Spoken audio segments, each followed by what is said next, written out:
Nous sommes de retour sur le plateau de TV Finance pour notre page macroéconomique avec notre invité, Monsieur Philippe Wechter. Bonjour Philippe. Bonjour. Bonjour, merci Philippe d'être avec nous ce matin. Je vous remercie beaucoup d'avoir accepté notre invitation. Vous êtes directeur de la recherche économique chez Ostrom Asset Management.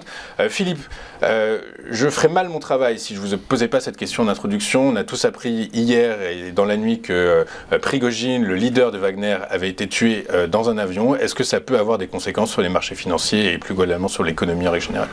Sur les marchés financiers directement, je ne crois pas spontanément.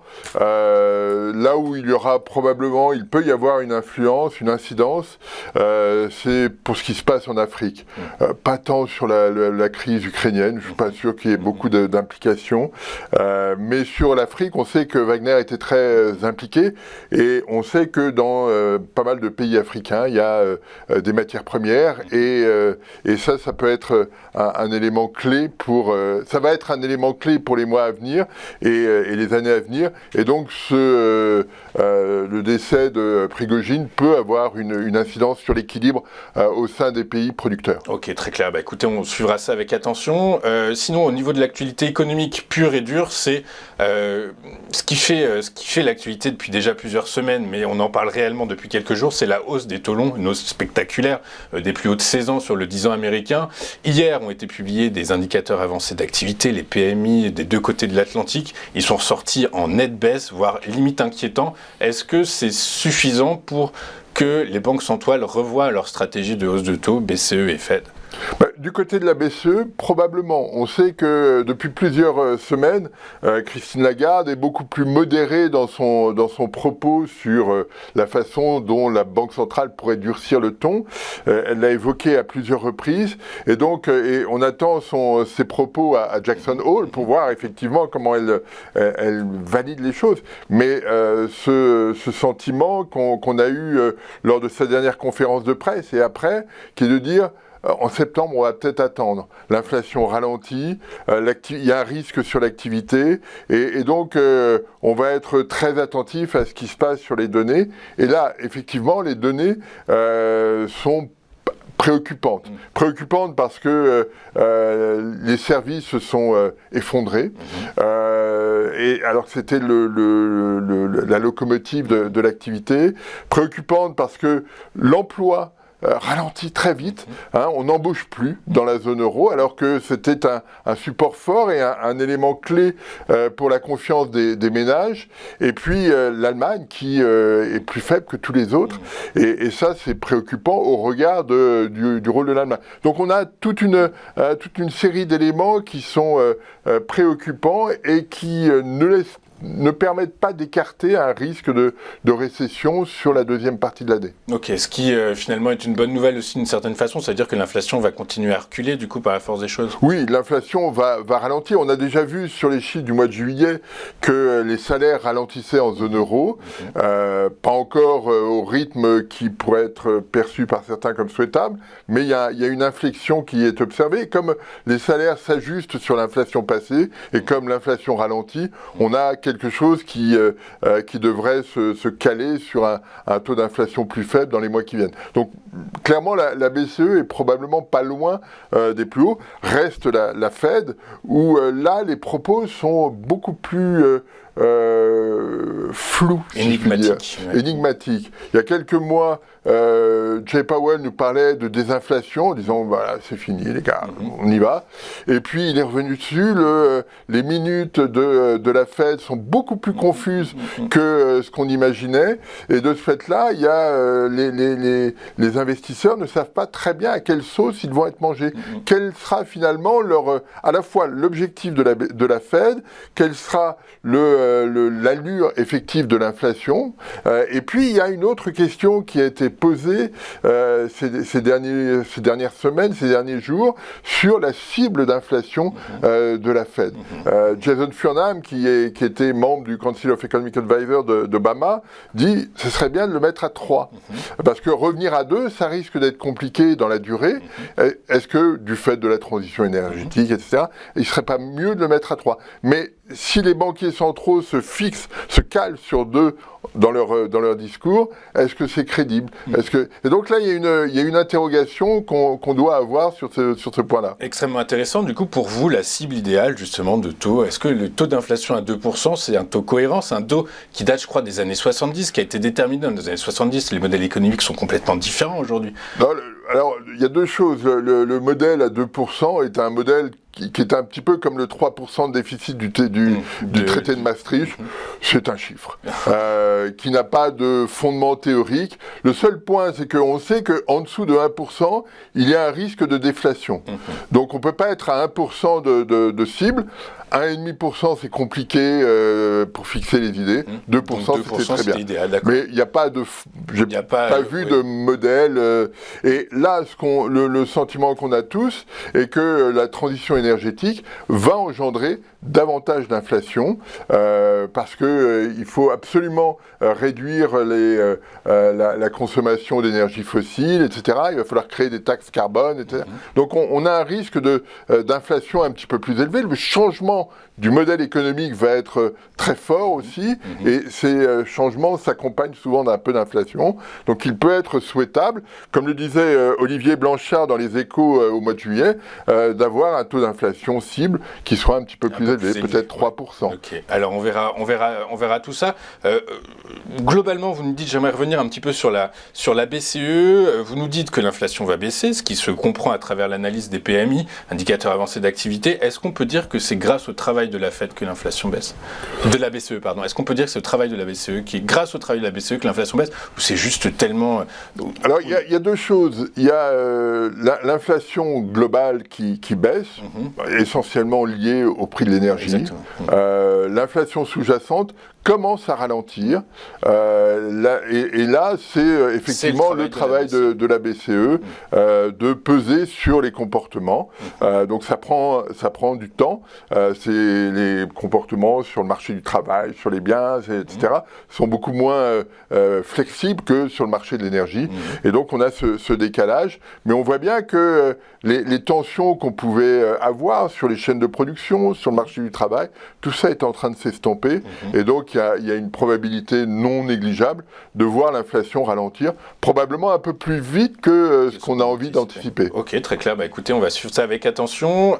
Philippe, cette semaine, c'est Jackson Hole, symposium, rendez-vous de tous les banquiers centraux de la planète. On attend deux discours en particulier, celui de Christine Lagarde et celui de Jerome Powell. Concernant la Fed, dans une interview pour un journal américain, James Bullard, ancien président de la Réserve fédérale américaine, nous expliquait que ce qui serait important, c'est finalement les projections économiques.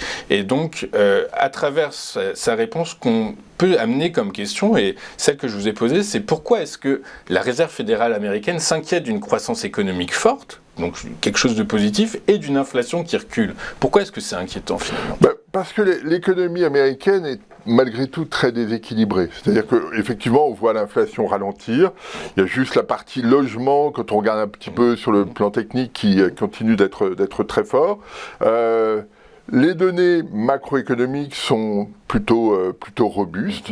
On le voit dans les projections qui sont faites sur le PIB du troisième trimestre par la Fed d'Atlanta. On le voit même sur les deux premiers trimestres. Les chiffres du PIB n'ont pas été exceptionnels, mais pas... à la hausse.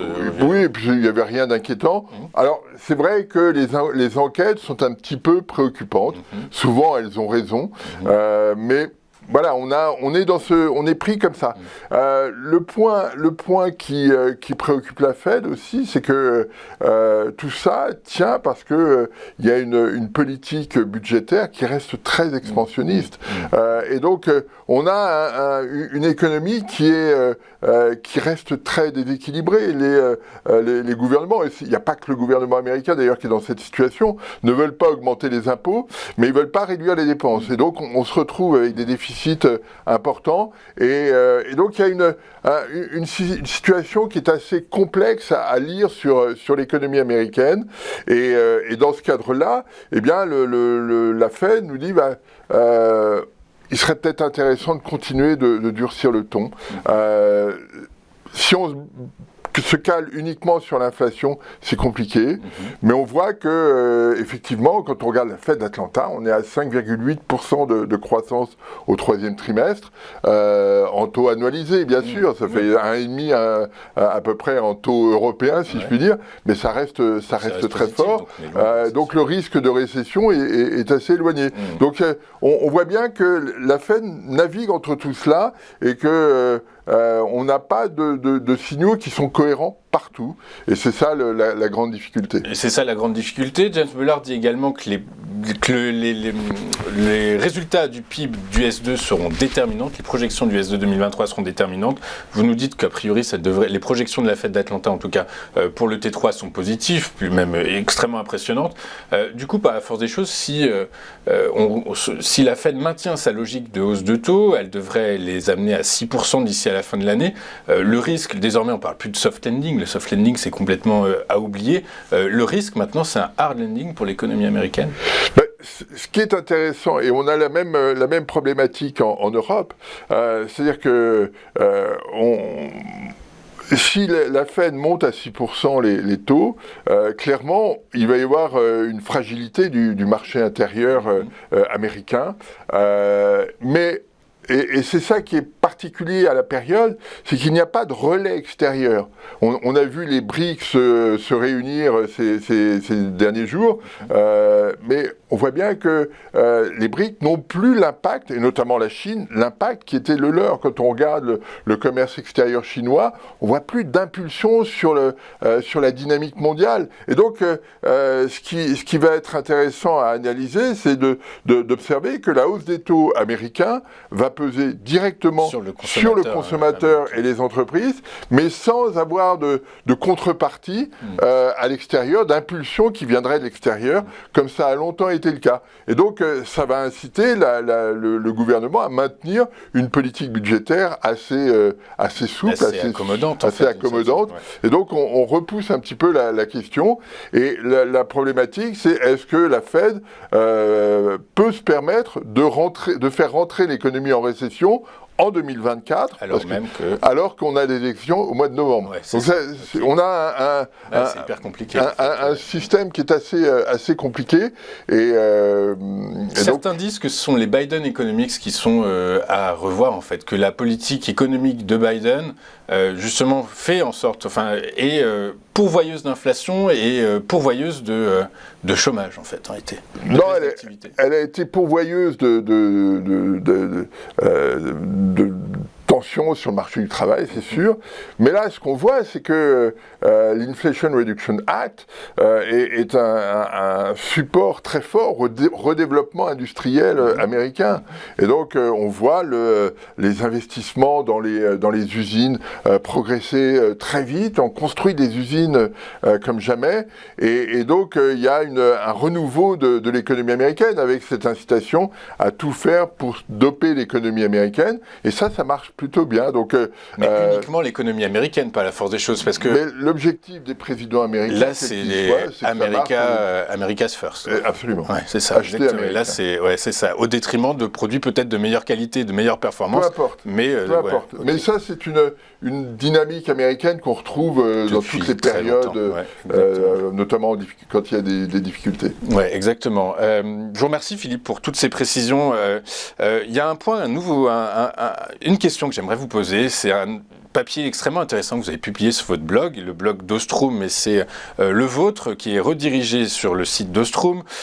Et vous nous parlez du changement climatique et vous nous expliquez pourquoi est-ce que finalement, face à une crise, face à un défi extrêmement urgent, eh bien, les comportements humains pèsent sur le changement et finalement ne permettent pas d'y répondre. Et vous prenez en exemple le changement climatique, et j'ai envie de vous poser cette question, voilà, j'y suis. Alors que la lutte contre le changement climatique est urgente, pour quelles raisons n'existe-t-il pas une volonté sociétale de mettre en place des solutions immédiates pour faire face à cette crise, Philippe ? Mais parce que personne n'a le même temps, si je puis dire. Alors je décompose en disant il y a des conservateurs, ceux qui disent finalement on s'en est toujours sorti, c'est une question de temps, hein. Il suffit on va changer nos fenêtres, on va changer de voiture, on va mettre des panneaux solaires, et puis finalement ça va se résorber. On a un deuxième type de comportement que j'appelle les cornucopiens, c'est-à-dire ceux qui croient en la croissance. Au génie humain. Au génie humain, c'est généralement les gouvernements qui disent on va trouver une technologie qui nous permettra de résoudre cette question, notamment sur toutes les technologies sur la captation de carbone. On va mettre beaucoup d'argent. Il y a beaucoup d'interrogations là-dessus, mais ça c'est une autre question. Et puis il y a le comportement des révoltés, les gens qui disent il faut, pour qu'on converge vers la neutralité carbone en 2050, qu'on réduise de façon spectaculaire la consommation d'énergie fossile, pétrole, gaz, charbon, ce qu'on ne fait pas. Et donc plus on retarde, plus on s'approche du mur à grande vitesse. Et donc, notre seul comportement possible, c'est de nous révolter dès maintenant. Et donc, on a 3 types de comportements avec des temps différents. Et les révoltés sont dans l'immédiateté. On le voit quand ils font des sit-ins sur les périphéries, qui barbouillent des tableaux dans les musées. Mais c'est juste pour dire, c'est le seul moyen qu'on a trouvé pour se faire entendre. Et tous les autres pensent qu'à un moment donné, on trouvera une solution. Pas forcément exactement le même type, mais on trouvera une solution. Et la problématique, c'est que on est dans l'urgence. Tout ce qu'on voit, tout ce qu'on observe, nous disent on doit être dans l'urgence. Et là-dessus, il y a 2 situations qu'il faut avoir en tête. C'est que la consommation d'énergie fossile n'a jamais été aussi élevée qu'en 2022. En juillet 2023, la consommation de pétrole est historiquement élevée. Alors on s'est tous réjouis de voir le développement des énergies renouvelables, mais ces énergies renouvelables, elles ne viennent pas en substitution de l'énergie fossile, elles viennent en complément. Et donc c'est pas comme ça que ça doit fonctionner. Et puis le deuxième point, c'est que les gouvernements s'étaient engagés à Glasgow, à la COP26 de Glasgow, de faire attention à toutes les subventions qui allaient être versées, qui contrarieraient la convergence vers la neutralité carbone. Or, en fait, en 2022, ils ont versé, les pays du G20 ont versé 1400 milliards de dollars aux énergies fossiles. C'est 2 fois et demi ce qui était fait avant la crise du Covid. Donc on reste très fort sur l'idée que tout passe par le pétrole et que de ce fait-là, on s'éloigne de la trajectoire qui serait la bonne pour converger vers la neutralité carbone. Donc ça veut dire quoi? Ce serait plutôt l'approche conservatrice qui est actuellement au pouvoir ou qui prend les décisions, importantes? On est sur ce cadre-là, mais on voit bien qu'on retarde tout. On attend, par exemple, en France, un calendrier climatique qui doit être annoncé par le gouvernement. On l'attend depuis de nombreuses semaines, voire de quelques mois, et ça n'arrive pas. Or, on voit bien qu'on a tous été confrontés cet été à de vraies difficultés et qui sont toutes associées, il y a tout un tas d'études sur ces points, toutes associées au réchauffement climatique et au comportement de l'homme.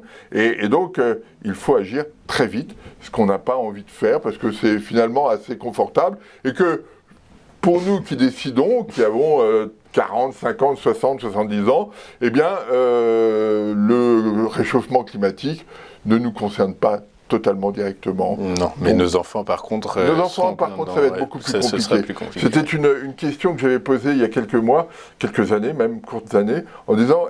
Est-ce que dans 50 ans, nos petits-enfants ne diront pas « Mais pourquoi n'avez-vous pas profité des taux d'intérêt à zéro pour investir massivement et pour éviter qu'on grille maintenant ?» Mais quelle est la réponse à votre avis? Il aurait fallu, c'est sûr. Et plus on retarde, plus il faut investir vite et fort, et c'est compliqué. Et c'est compliqué. Écoutez, je vous remercie pas, Philippe, pour cette note de pessimisme, mais en tout cas, c'est toujours un plaisir de vous avoir avec nous sur le plateau de Téléfinance. Je vous remercie beaucoup d'avoir été avec nous ce matin, Philippe. Philippe Wechter, directeur de la recherche économique chez Ostrom Asset Management. On marque une dernière courte page depuis dans cette édition, et on se retrouve juste après pour notre point bourse. À tout de suite sur Téléfinance.